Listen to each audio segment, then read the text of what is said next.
mu obutwa ng'ebintu ebyokulya babitaddemu obutwa. Kyanaku Kadaame yazaala mu baba obulamu bwe buli mu matigga yadde nga DNA results zaafulumye ng'omwana wa baba naye bw'obeera ng'okyali mu nsi etaliyo oba obeera ng'okyali n'Abawarabu obulamu bwo bubeera bukyali mu matigga paka ngwe ozzeeyo ewammwe. Byonna byogeddwa naye ebisingawo ngenda kubeera nga mikulekero biwulire oba obyerabireko mu maaso kuba sisobola bikunyonyola bimalayo n'ebirala n'amawulire amalala agasingako gonna nga kuleetedde naye nga wasizute gwe n'omulungi ampuliriza Ochino Media Kweli. Subscribe for more updates, like, share and comment werabire okunyiga notification bell obenga notified bwenteka video empi nyongera bajjukiza jana airport pickup tukola airport pickup services zaffe nungi emendo gyaffe giri wansi ddala muneesige matamuze ku layisi mujje mupagire bambi nesigene family zamwe mbalamuze airport ku bwereere mujje mbukinga emendo gikyali wansi ddala mujje tutambule ffena ojja ku WhatsApp tuteesa tubadde tusobola kulemererwa muwagire Kadaama munnammwe naye nga katweyongereyo n'amawulire aga leero. Baganda bange mwenna ekyamazima nange nnyinza okuba nga ngenda pondooka kubanga muganda waffe results zifulumye nga omwana wa baba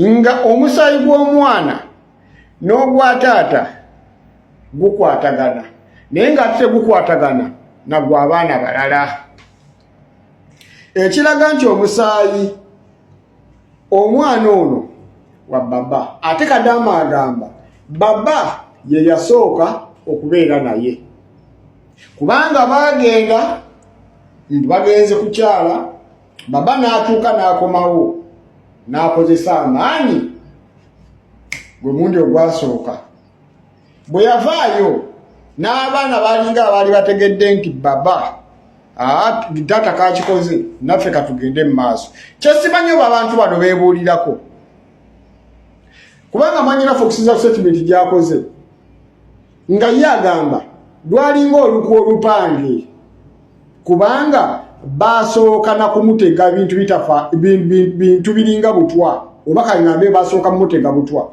naye ng'omukyala w'ewaka yakikola nti omukyala yamuwanga ebintu munakwata ne sukaali ow'ewaka namuteekamu ebintu ng'omwana wati wakwata sukaali namuteeka mu kyayi sukaali eyo yafuuka bulaaka ng'oyinza okugamba ataddemu kaawa n'alekerawo okunywa kyayi n'amazzi agabanga ewaka mu fridge nago nga gakubyemu ebintu kyataateekangamu ge gabanga amata ate ng'amata yalekanga gasibidde mu kisenge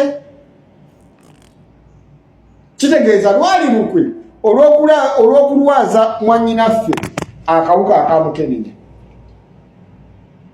Okitegera bulungi naye wano njatwala omukisa okwebaza omwami avudde ku embasi n'ayimirirawo n'asindika ne looya ow'okwembasi ajje naye ayimirye mu nsonga eno eya mwannyinaffe oluvannyuma lw'okubeera nga DNA results zaafulumye ku ssaawa 2 ez'okumakya. Omwami bamuyita Isaac, Isaac Minuma ndawandika wamba amannya ge n'ekifaananyi kye. Ye mwami ayimiridde mu nsonga eno ng'asinziridde ku embasi e Saudi Arabia. Mwannyinaffe bamugambye adde ewaka nga bagenda kumuwaako $1,000,000 zokka, $5,000,000 ziyambeko kuba embasi okusigala nga bafollowing ensonga ng'omwana muwala oyo balaba embeera gy'alimu okusasulako balooya abaddewo mu nsonga ezo n'ebintu ebigwa bitalaze. Mwannyinaffe agambye ye nga ye ezo ssente tezimumala kusobola kulaba nga abeezaawo mwana we naye kennyini kwebeezaawo era nga ayagala bamwongere ssente nga bwe bazimugamba $150,000 bazimuwe yagenda afune entandikwa agende n'omwana. Wano nno omwami naye walinyidde ku nkandaggo omwami n'agamba ye ali ready okuwasa mukazi we abeere namba 2 Kadaama. Kale ate wano ebintu ebyonoonekedde era mwanyinaffe yandifundikiranga n'ekikumi kye badde bagenda okumuwa nakyo kyandibanga kyandiyita mu bbali kubanga mujjukire nti kampani yo nga yo yakivaamu myezi aga 5 yazikola ki yazireeta kati ne family ekikumi ekireese nejjukira nti embassy ebadde mu nsonga poliisi ebadde mu nsonga tekako bano ab'ebbalibbali andibabwalaala sindika miliyoni 5 zaagala kuwulira awo. Kadaama agamba ye sente zonna zaagala kubanga kooti yalagira Kadaama aweebwe miliyoni 15 adde ewaka naye condition ng'omwana amuleka ne Kadaama yagamba taleka mwana kati bamugamba miliyoni 10 agende n'omwana agamba esente tezimumala ate omwami naye avuddeyo agamba omwana we tagenda mukyala we amwagala gyasobola okubeera naye.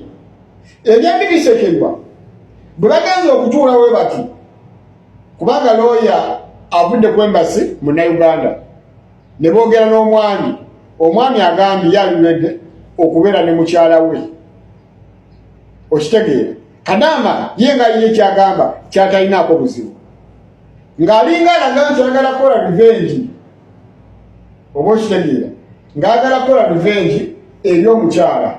Ne wano wembuuliza mwanyinaffe agenda kuba seefu kubanga omwami yennyini bwolubaggwe nga lwali lukwe nga bali bakikoze nako okwagala okumuwa obutwa ng'ebintu ebyokulya byonna babitaddemu obutwa ate bwe batawulya gugwe nga basuka bisuule au shuwaawi nti mwanyinaffe agenda kubeera seefu. Mama Kiyumba ali Riyadh, Madamu Sara nja kusaba omwana ono mubuulirire akkirize adde ewaka. Bwe yali ava e Uganda okugenda eyo gyali yali nasuubira kufuna miliyoni 10 bamuwadde omukisa agende n'omwana singa ebintu bino binaawanvuwa mwanyinaffe yandifundikira nga agenda kuviiramu awo kubanga bo balooya baagala ababeyuganda mubamanyi kubanga looya yasooka okuvaayo omwami yayingira mu nsonga ezo mwami ziti andremi tiyasabadde n'ekikumi embassy neyingiramu mwami Isaac n'aleeta looya owuwe amaliriza ensonga zino ng'ali wamu ngene looya oli looya wa embassy eya Uganda mu Saudi Arabia naye jjukira nti naye ayagala ssente ate ali siriyasi nnyo. Jjukira nti bannayuganda twelyamu embi looyo asobola okuba ekikopo n'akikuba sayidi eno n'akikuba ne sayidi eri.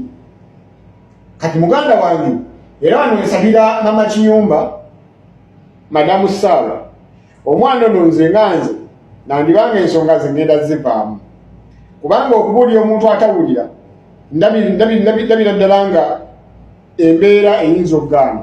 Ekisooka bamuwadde chance singa kuba lulibu bamuwa chance singa akkiriza aleeta abantu be 3 n'abantu bonna bw'ayagala okuleeta tekuliko wa famire ye ayagala kweta boyfriend we ne banne Kadaama ayagala kweta boyfriend we aleete muganda boyfriend we ne mukwano gw'omuwala ebakulira ku kyalo abafumye tekuliko n'ogu gwayagala kuleeta era yaŋŋambye abo sagala beesembereza singa amanga asigadde naye ogenda kubeera mu nnyumba y'anigwa omwana ow'obulenzi nga ennyumba mukyala wooli mbola okuba oli oyagala kwefula muganda woono bannange nga tunaba kusalawo ebiseera ebisinga tusooke tulowooze nnyo kuki ekigenda mu maaso era kuki ekinaabaawo.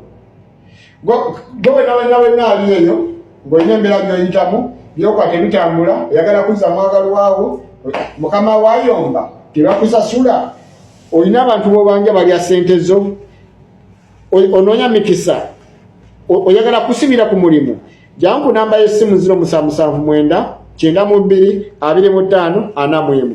Nawe nali engoma nti wandyetaaze okwogerako ne muganda waffe ono wakati ensonga zituuse kussa eriteeka mu public. Gwe nawe naasobolera nti olina obusobozi okwogerako n'omwana ono n'omubuulirira ng'oli muzadde, nja kusaba jangu kuwa ennamba oyogere n'omwana ono kubanga nze ntuuse wenkoma. Nyongera bajjukiza nti buli omu mu mboozi yafunemu ekyokuyiga. Ngenda kubeera nga nkulekera owulire engeri ba tiktokers ab'enjawulo gye basiigiddwamu siriimu mu ngeri y'okunoonya ffeemu, ssente n'ebirala bingi. Watch to the end, togenda kwejjusa teweerabira tuwa endowooza mu comment section abamu bafunireko ekyokuyiga.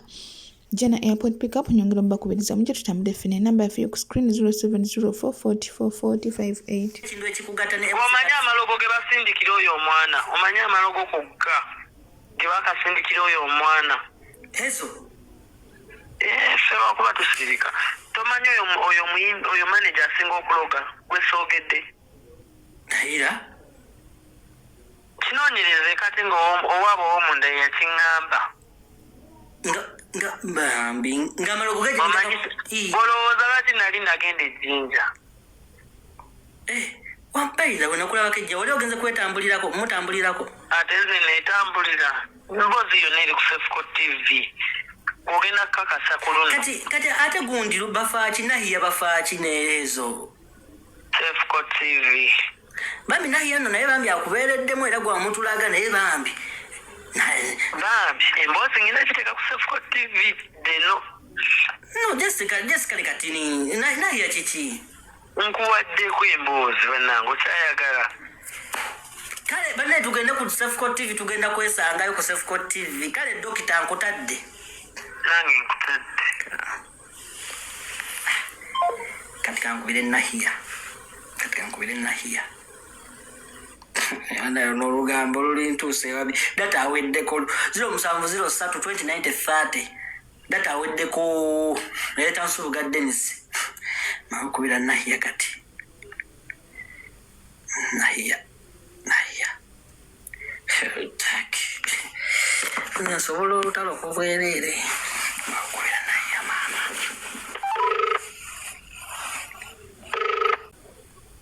sorry the number you have dialed is simanyi kwali kuno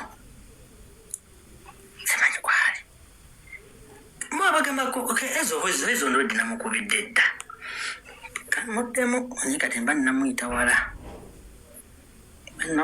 kati mugambe ki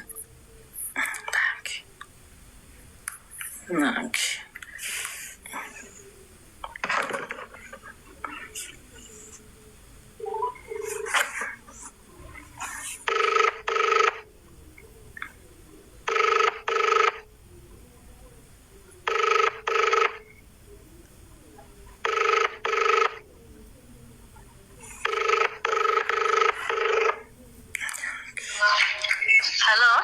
ezo wanja mbadde nkugamba ye oba concept genjagala ojje tukole oba simanyi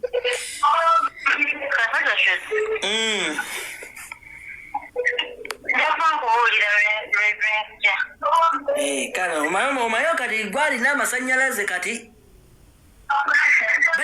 olengeri gyokubyemu akayimba kali ggwe olinga ono kapakati olina buno kapakati ogenda bakuba ekigo ate tugenda kuteekako amaanyi ezo tugenda okuwanika nokwaja ekinumamu kiri kimu olaba ino tiktok eno baita wesimanya abantu nga bali babiri okimanyi kino obusinga mubamwawo kajuka wabawo tiimu hezo tiimu Sefco nobawo ne balaga hanze bagala bali bombi abantu osaka mubadisappointing hezo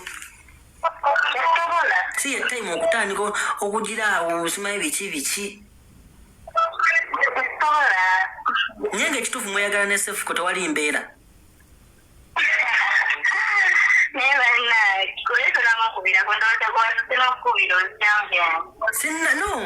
sinnamukubira kubanga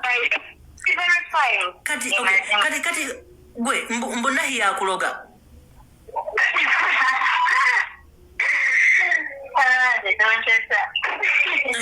Nzibane bangambe ekintu ekyo nente nokutengama nahiya nga mukwano gwa Hezo kubanga nalabako gwasumula ebirabo bya selfke bya birthday ngabivudde wa Nahiya n'ogamba thank you Nahiya.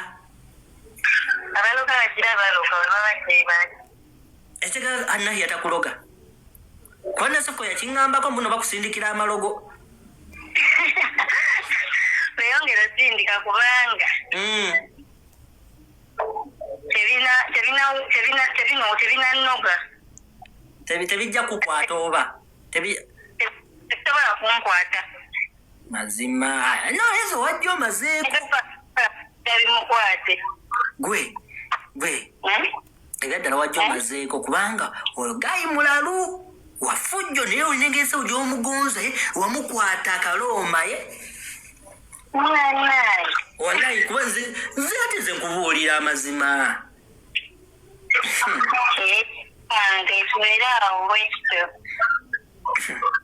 Naye nakakasaba naye bunahi yakuloga neŋŋamba tekisoboka. Sefko yali boyfriend wa Nahiya?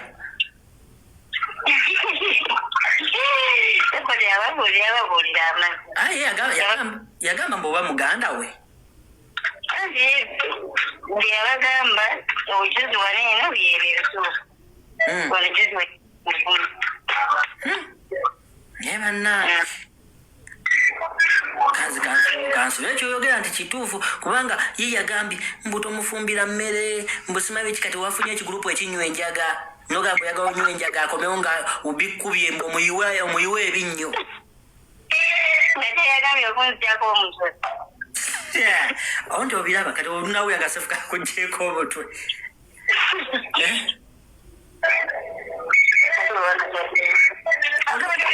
Oli wiri okujjako omutwe kichwa. Atasobola kunzijako omutwe.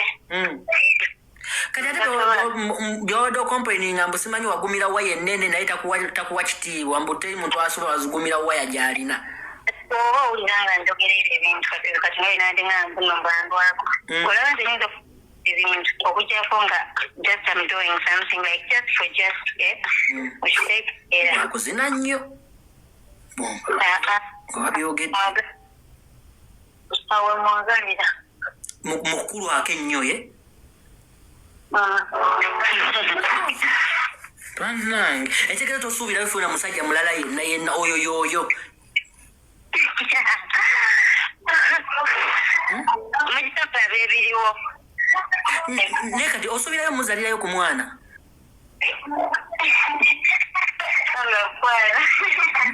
Kubanga olaba kyemmanyi olaba naye akwagala kwanza nayogeddemu olwedde naye sijja kulima naye bwe tunyumizaamu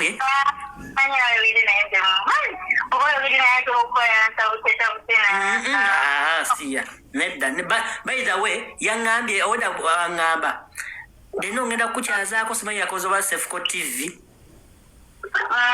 nga byaŋŋamba naye nga byonna emboozi ku Sefco TV neŋŋamba Sefco kuva ddi ng'asirika bw'ati nemanya nti kakutegeera kubanga yaŋŋambye n'okugamba olina simanyi oluyimba ne temperature touch naŋŋamba olina oluyimba simanyi byonna nzine olwedi kuba yabiŋŋambye.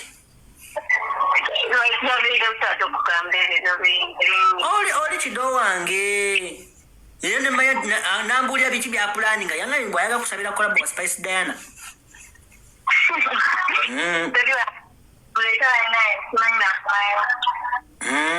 Yaŋŋambye nti nno mbu yasinga n'emmotoka ye.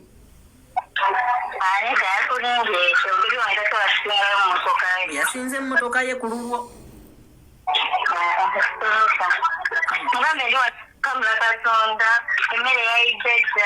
Waboneredde. Etegeeza Hezo bulijjo tonywa njaga. Wagiyize bwizi.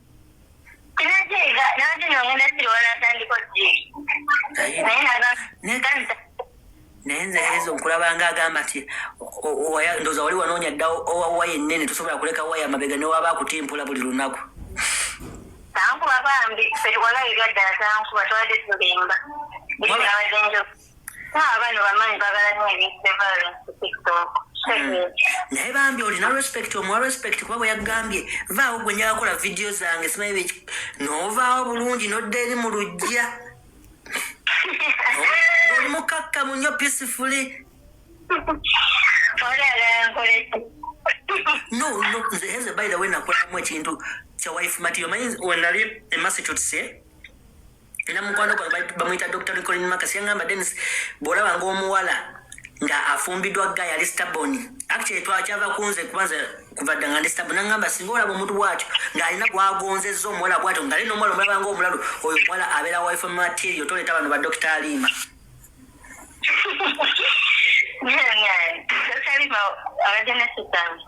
No, anti gwe balinga abakazi betwala abagwanidde ab'ekitiibwa ennyo waneno ku app naye hezo oli wife material. Zalireyo akaana oba olinayo akaweta?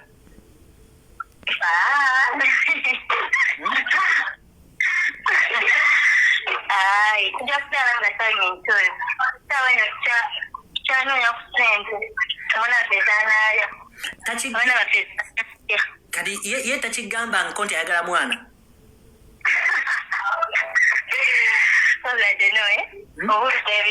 Omanyi lwaki nkikubuuziza nti twayogeddemu naye naŋŋamba leero mwana mpulira nga njagalayo ku mwana.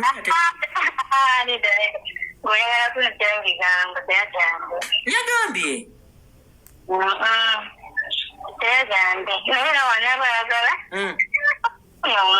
Etegeeza toli ku famire?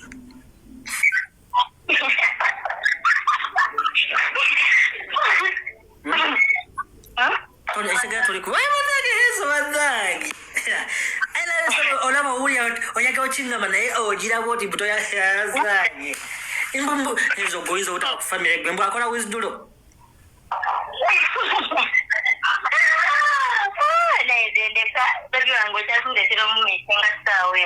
Ekitegeeza wanoobye toli naye ekitegeeza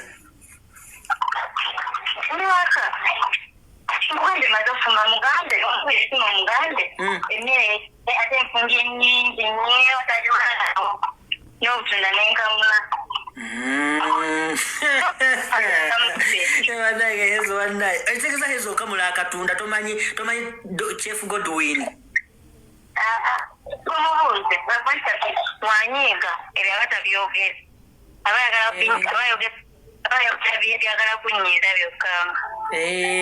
Akubagalya amafumu g'otayagala kuwulira agakujja.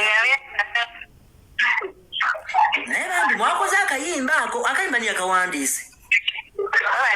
Madamu wange yakawandiika ebigambo ebisoba bungi yabiwandiika then omugambo omumu nateekamu obugambo butono nnyo obugambo nga bwe nateekamu buyinza okuba bulingamu busatu oba buna.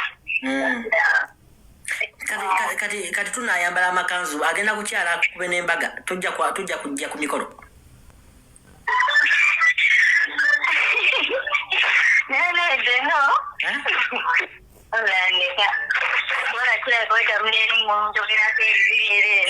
Yagaanye okumbuulira akantu ekintu kyonna yagaanidde ddala. Naye nga temwagala nnyo. Era tusobola mukyawa tusobola munyiigira yadde naye kirireere statement gye wakoze nga yabadde nnene nnyo. Mbwakulwako nnyo akuzina nnyo simanyi nakola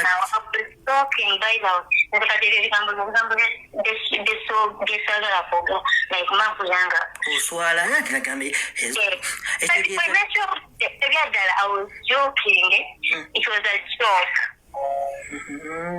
ekitegeeza wabale tobitegeeza naera neŋŋamba ekitegeeza hezo bibeera bimuluma bibeera bikuluma.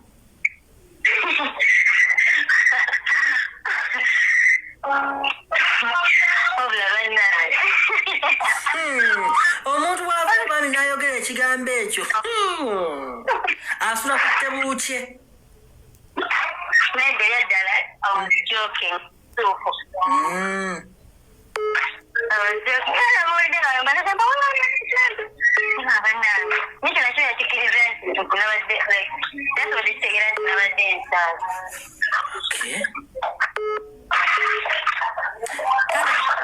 voice nkutadde tonaddamu kale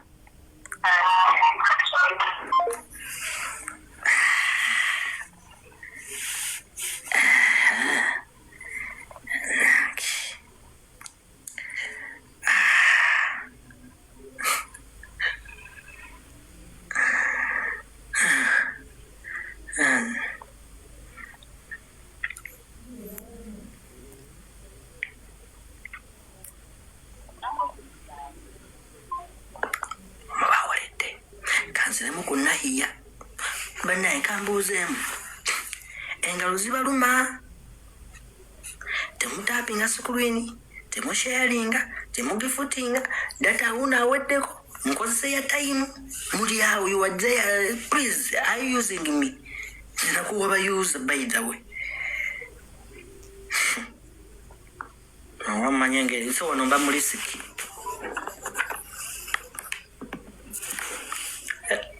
wanje wende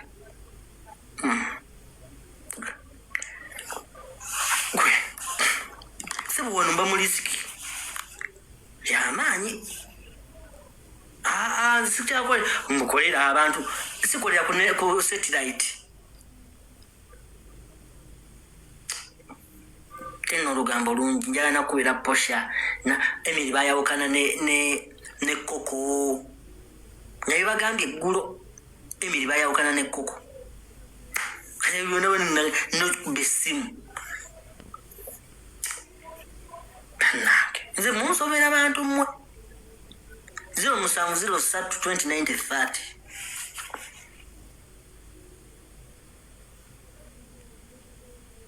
ngo Emily alina olugambo mbwazunza olugambo mbwakola olugambo ku banne mbukoko yavuma Emily era Ivo mulabya koko nga Emily ngali ku live ne Ivo abadde abayita abatuuze mbubaddemu batubule bugi bateeseganye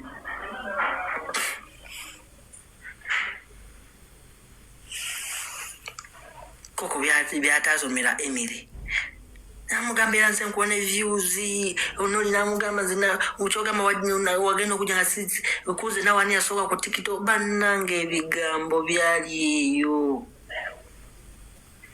kati gundi nakola ki Ivo n'abatuulamu bateeseganye baddemu n'abantu bagamba lwaki Emily takyapostinga lwaki Emily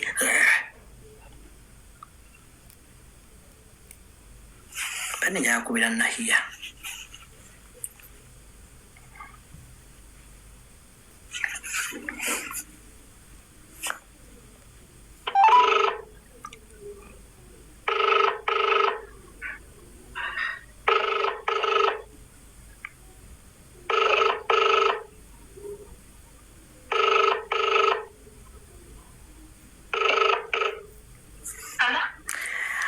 agamba nahiya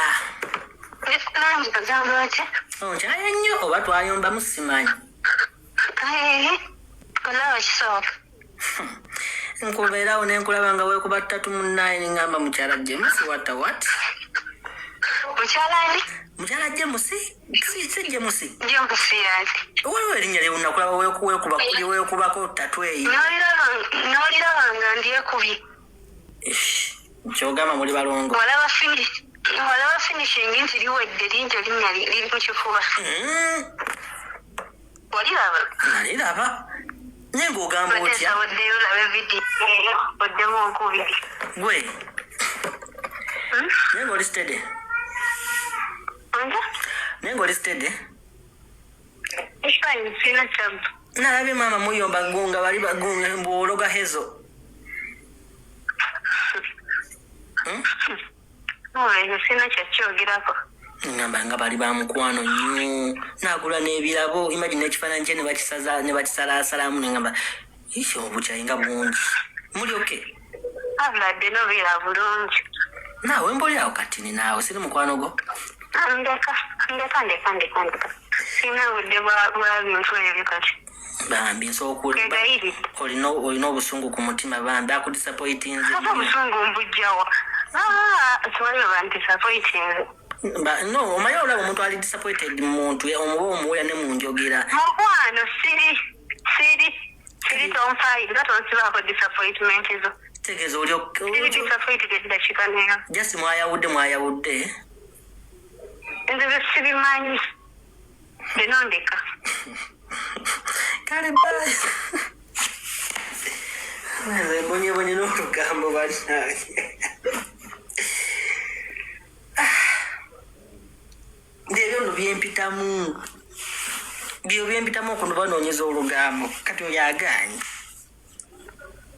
kankubira Sheila Price naye Sheila Price tebakwatagana n'oyo tajja kuba kugyayogera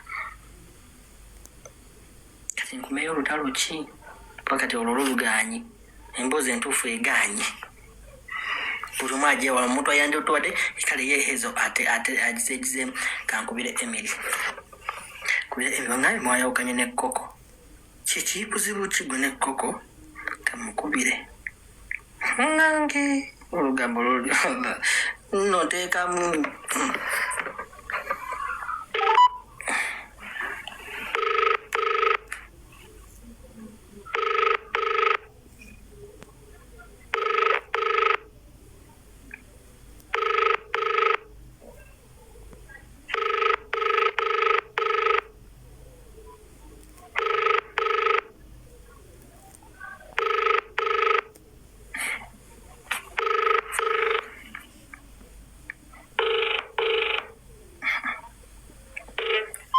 bakyali mu nteeseganya kati nange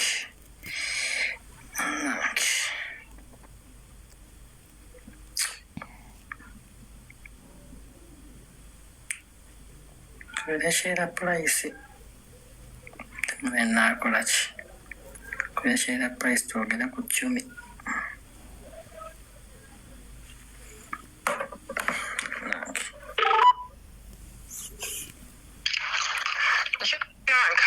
agamba ta mukyala munnange wantyawa Sheila ojja nnoonyayo bakyali babalala ndowooza kati yeno wangamba okunjokya ku ssente naye tuwanviiramu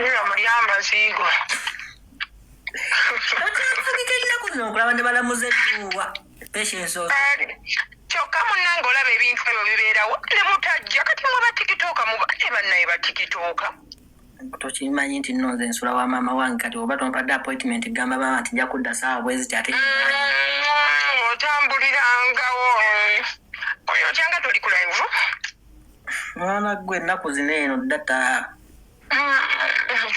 olabye waliwo tiktok eyabbya akaviiri kyokka tiktok wamaanyi tiktok ki eyabbya akaviiri tumuleke omukazi sebo nga jjambu ansasula mbunze mulabisi lwakisiru olaba tiktok manyi lwaki bakyatumanyira nnyo ddeno ogenda kukuba bulango kutuula n'abo abantu ekisookera ddala abantu abo baba bakyali baffe mukolera otambula oveeyo bayirawo kati kankubuleko manyi lwaki abantu bakyagabanya obulango mu batikitoka buyaaye batikitoka bayaaye era abakozesa abo abayaayeyaye abo olya muwa ssente n'agaana okukola abakozesa abo bayaayeyaye mbaddaho neŋŋamba kankuye ku Sheila Price naye olaba nkubulireko ekintu kimu tesagala bintu bituuka kuba tikitooka bintu byakulabisa kuba ekirabisa tikitooka muno nawe sawa yonna kikola ki kikulabisa naye kyenneebuuza lwaki tikitooka sooka ojjeko ku live teekaako nkubira sagala gituulako nkubira ngenda ku TV yantunde kitasoba kale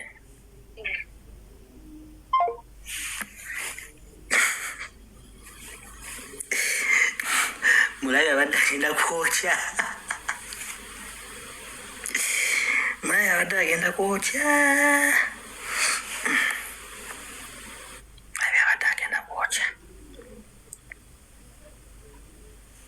era muleeta ku story ya 10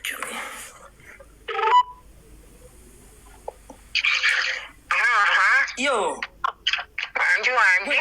kati story ya 10 ne Spice Den wabirabye nga bwe yabyogedde bwe biri kikyo yagala kwefuula maneja looja gwe bana basigwa omumpi asula ewa nnyoko kikyo yagala oyingira mu nsonga za maneja 10 gwoli maneja looja bombokira cute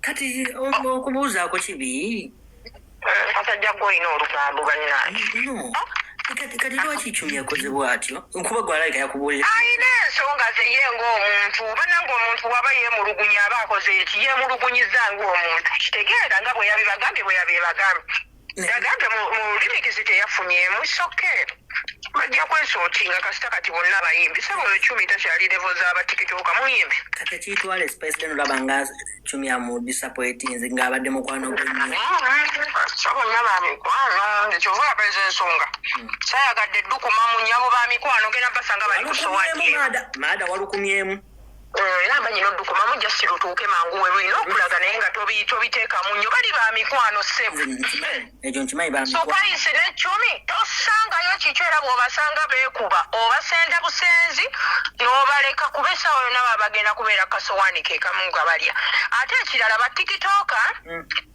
ekikazi nga munnanga omukazi nga ajjanga ŋŋamba akira kankuwe zino ssente ondabisizeeko tikitooka omu yabbye akaviiri kange nga mugamba mukazi munnanga nze ebintu ebirimu jjukira nze tikitooka eno ogiraba yonna oba ani oba baviolence oba baani muba kimu ekituuka ku omu kiba kituuse ku mwenna nga mugamba mukazi munnange nze sigenda kukola ki kukkiriza ezo ssente ekisooka sisobola ku waking up in the morning nze ssebo mpositinga etikitooka munnange embuya kubbya akaviiri mubuuzi olina proof nti bagambye yafulumya azimbye akaviiri kati kazimbya ati nga akakozesa jaketi nemubuuza before we do anything tukozesa ekifutegi weba weeri tomulabisa olabe engeri gyako naye ate batikitooka mbugo basalira bw'oba ogenza okkuba akalanga ew'omuntu why sit there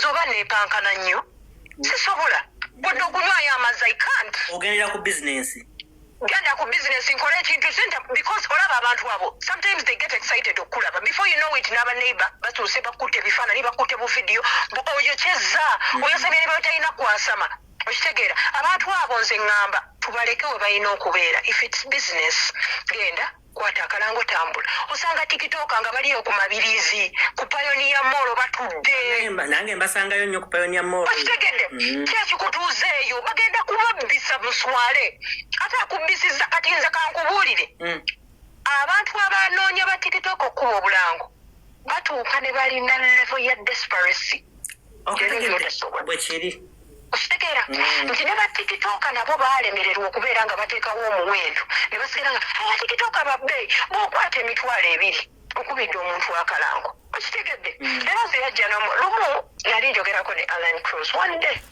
waliwo scenario eyaliwo nga Alan yena ekintu kyannyonnyola naŋŋamba Shira ebbanga lye mmaze ku app ne YouTube na buli wamu abantu bano abajja ndi single mother simanyanga mukwano bizinesi yange yali wagwanze ndi musajja munaku nyamba be bakyasinze okuleeta backfire oyo tebakola abo babbi balya ssente zange naye ng'omubuuza yamuwa mmeka okitegedde nti ddeno batikitooka bano balemye okubeera nga beewa kirasi n'okwawa levels sinywa naye tuzzi kaiteeka video n'entambula n'enkuviira you know why chovola video zange zisinga teziriimu voice over gye nzikwatidde njikwatirawo n'entambula n'engenda n'engikolera waka kitegeera batikitooka temubba don't steal you cannot compete with others emikono gino chovola tegyenkana kitegeera oja gwagala obuukire 1 kg waabuukidde obbe bwekiri tetulina obutiba bwaffe kale ddeno naye ali awo asula wanyina ennaku emuyinzi akeesa bukyanga nkoko ya mutamiifu tombulira kasasiro ekyo kibadde kyetaagisa anti era kasajja gwenze simanyi oba onaawaavuwa obubbi bususse ku app ate ekirala abayimbi basusse okusiiga batikitooka siriimu nyina batikitooka kati basatu confirmed news they have HIV layira ebyadda abo batikitooka siriimu muli ojjuka video gyenakola kwekubba okwo lwaki beekebeza lwaki bakebeza bayimbi kati olaba ekitundu kya nange ekyekyama tekinfuga mikwemba nkyamusenkya ng'ekyamusenkya tenfuga mpaka nga twekebeza nsiba ngamba abaana ne mbagamba akasolo tekakufuga pakkana anti baavu kabulingane naawe kati ate ofunamu ki ng'olwadde ekyuka gwokimanyi balina excitement y'okubeera n'abayimbi bambuuze ataso gukiira abayimbi bakukwana naawe naye kati let me ask you something leno ogenda kumpaaki I'm not hungry. I'm not looking for money. I'm not looking for rent. I'm not looking for anything. I'm not toyina. Zero omuntu gwe ngamba ati sawa yakwegatanga nkwagadde bwagazi just for just. Chicken bwamuwaako olinga amatako manyako wumbwa kali. Akali abeewa musigwa asule wanyo kwesinga osanga ekisumuzo bakikyusiza wambwa gwe. Okonsobera yeggwe maama nakulabye okwana muganda wa Miki. Noba mwana anjagala nnyo oli mulaba edduka tasobola kwagala bombo kilatyuti kati owakanaki kyokiba yali omukuba ebifaananyi ebyobwereere yegwe nsambya bakuleategeka omukolo obwaki emirembe bagenda kukola mbaga tubangaliza mirembe ne banaatuyita sina gye njagala bampite bannange kubanga ekisooka abantu batufiira ddala batikitooka mu kifo ky'okutuuka okukola tetukoze tugenda kugeya bantu era kyekiba kitututte kulya mmere ate kasajja gwe nako okutula naawe ongeresa abantu ku mikono kyova tebatyatwita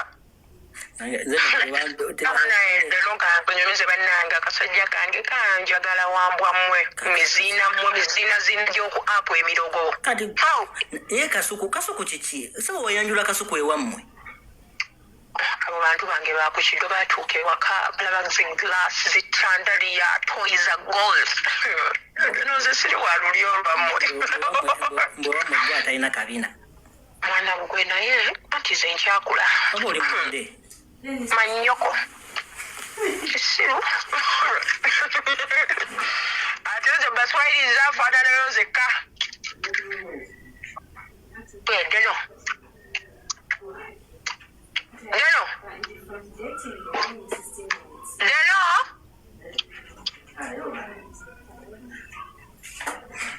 Bongamba Sheila.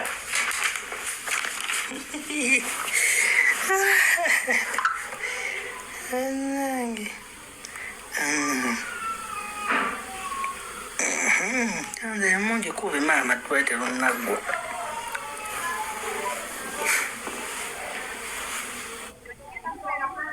Chikanga kumi kishina. Owaye gongo jako gwakobye gwe kubidde. Nenda buntu butono buno naawo. Gwe. Obadde ngamba nti kakasajjako kakwagala nnyo. Mwana gwe omusajja wange anjagala nnyo bana emiziinamu abalogo b'oku omusajja kiyinga tomutulaga oli ewafangu ni wamutulaga n'oli omusudaani n'omutulaga lwaki yoyo tomutulaga n'abasajja bange bataano nawe by the way Sheila olamu batikitoka abatabadde mu basajja nze ndi mwana wa buwala ani yakugamba nze nfe depression gwatalina mulimu hali yakawondo wagijjawa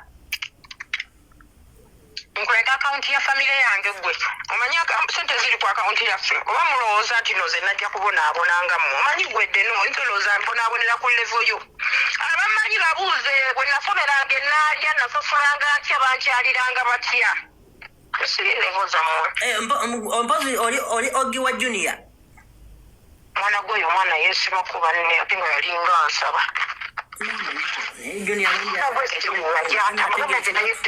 omwana junior atama ate naabeera akusabiriza nno siri kyokka naakusabiriza akugamba ngenda kutwalenga maama wange bannange yasaba Aliana Ssebunya bagita Aliana ne katuuka kakazi katuneka ekyawa ate nokwa katandika kamanyi content kumbe ono zonto ye alemezaamu uyagambye so yabasaba babiri yasaba Aliana Ssebunya n'asaba ne Winnie Wammami okwano oba yabasabiranga ate olowooza kiba kirimba kibasaba kiwaata ekigambo abasaba ate kati mbondooza bw'omumma akwatako buwasiga awala n'oyo papa magombe kasita omumma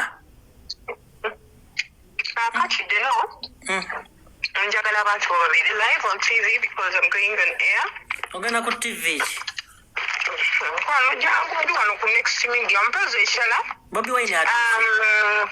Bobi Wine munanga naatera ekirala.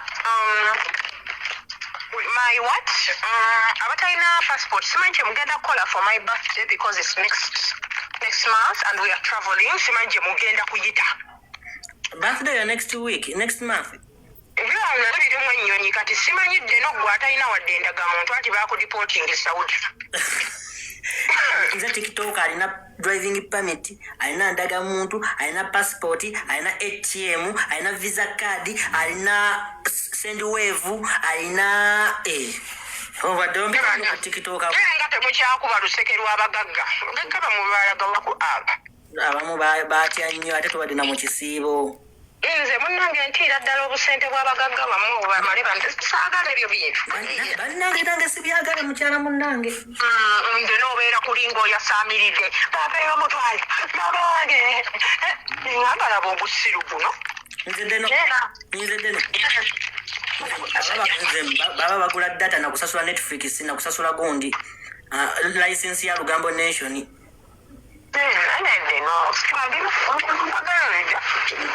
Serious okunono kazi. Abakazi balya nnyo. Gwe shinga. Zonna kuli. Wangi mukwana. Gwe. Mpakinze bwenti anko.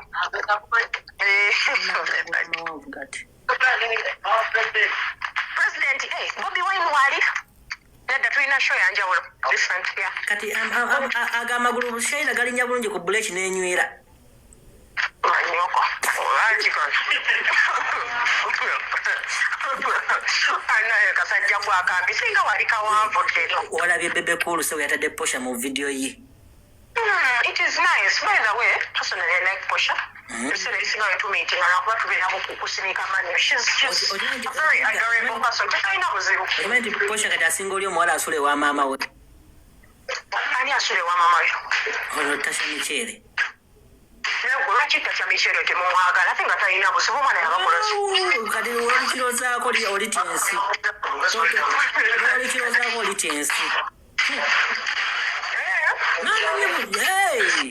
Olwo omwana asobola n'okukuloga.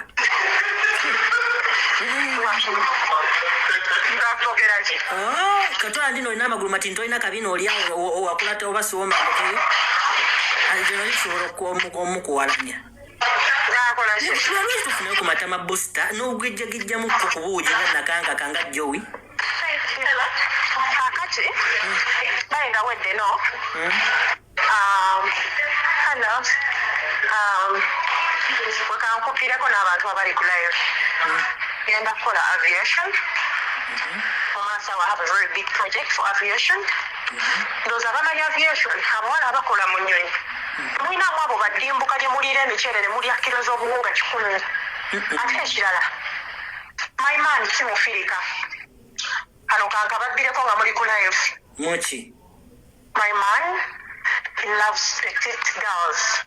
Tobola sente zinzita.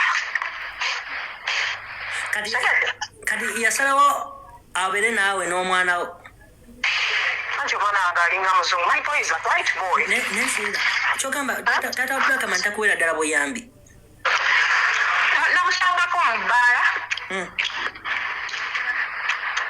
Nga aguze ziri zirusinzi ziri ez'obukadde. Nga lwaki tozaasa?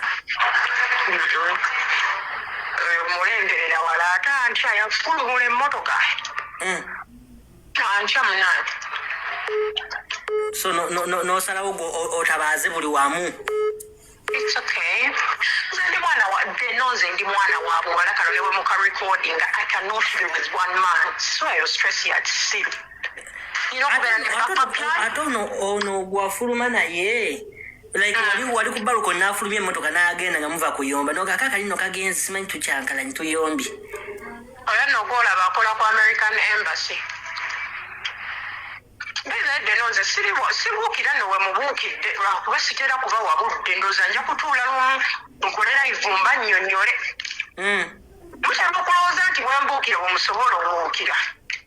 Bangamba nti nno neyo kugundi eyo nayisajja ekikulu. Ewa.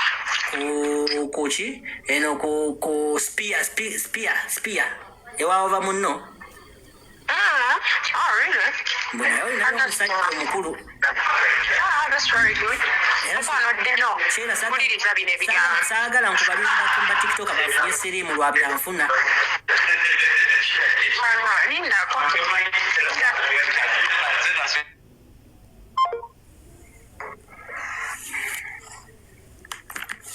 Nange olugendo oluluntu walugenda okuntuusa wano ddeno waabwe. Na airport pickup nyongera bakubiriza muje tutambule fena ng'emiwendo gikyali wansi ddala muneesige mbatambuze ku layisi ate ojja ku WhatsApp tuteese namba firi ku screen 0704 44 45 muve mu comment section mikwano muje ku WhatsApp tuteese kuba comment section teyina kyesobola kumala nebaza munne abala video yange to the end ne mulabula nga tumubuskipinze badya ndi musiimusa bakatonda abye musinga okwagala Ochana Media ko channel subscribe for more updates like share and comment wala video kuninga notification bell obenga notified benteko video empya munesige ne family zamwe balamze airport abalabe nga mulandinga kuwerere tulina free wifi tulina n'ebyokulya munesige mbatambuze wesige jana airport pickup tojja kwejjusa ate nekya tukyusa ne ssente tudde ne like okumawo ne ssente zo jangu nazo tuzikyusa ne tuzikuwanga bwe zirina okubeera.